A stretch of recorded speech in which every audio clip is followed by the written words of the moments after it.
Monster Hunter Rise is a different beast, if you will excuse the pun, especially when you complete the Monster Hunter World. Released on the Switch pre-order, Monster Hunter Rise was a more open, more accessible game with a limited scope compared to the World less survival elements, but it was also improved in many places when it comes to verticality, sheer fluidity of movement, from writing your playmates to using the wirebugs to get around the game world. While this game is actually coming out in January 2022, the demo was available on Steam. People can jump in and play it now, and I decided, you know what, let's take a look at this thing. My god, I was highly impressed with it, knowing that Rise is competitive even now with just one area to explore. I am quite excited for the full game. Still, it is set up differently than Monster Hunter World. That first time you're riding around on your mount through a tunnel of dark trees and you see one of the monsters show up, it's instantly everything that Monster Hunter Rise should have been on the Switch, but because of the way that was delivered, it just could not be, and I'm not saying the Switch version is bad. The introduction of the Palamutes and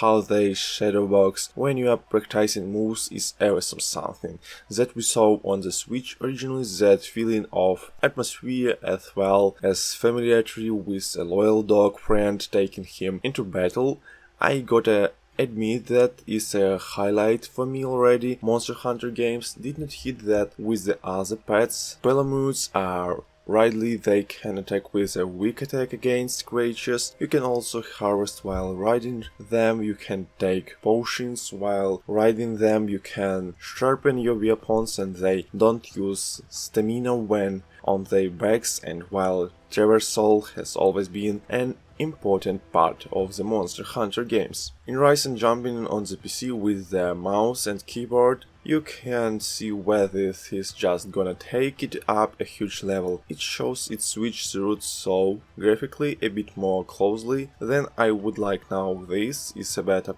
but from time to time you have some really basic looking geography and some wicked pop in. To be fair, again, this is out now and it's gonna actually be released in January 22, but it's something to be well aware of.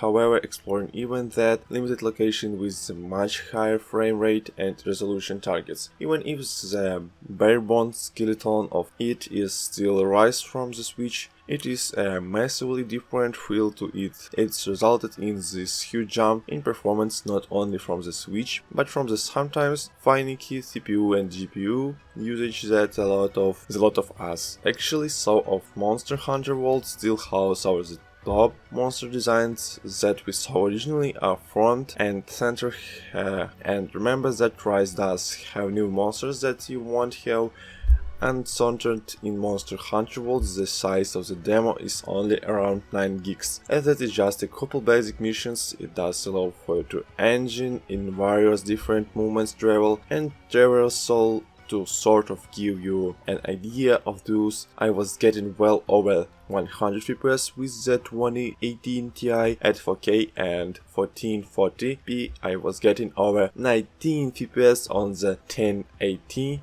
Ti. There is also a way it does its showing which I have not seen before. And I can see some people, if they look really close at it, not leaking the way that appears less. So impressive was the audio system, so the music is fine. There is a lot of stuff here from the Switch, but be aware the sound is a bit compressed and crunchy. I'm not sure if that's the audio samples from the Switch versions moving over and are going to be representative of the quality when this actually gets released. It's not terrible, it's just something that you can sort of hear going on in the background when you fighting sometimes a little bit more.